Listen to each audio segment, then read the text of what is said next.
Think એટલે વિચારવું અને કન્સિડર એટલે પણ વિચારવું. તો બેમાં ફેર શું?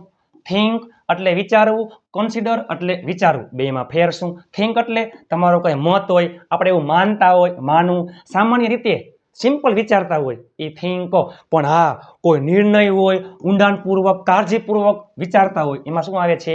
Consider. I think he is my friend. મને લાગે છે કે, એટલે અથવા હું વિચારું છું કે તે મારો મિત્ર છે. I think you are right.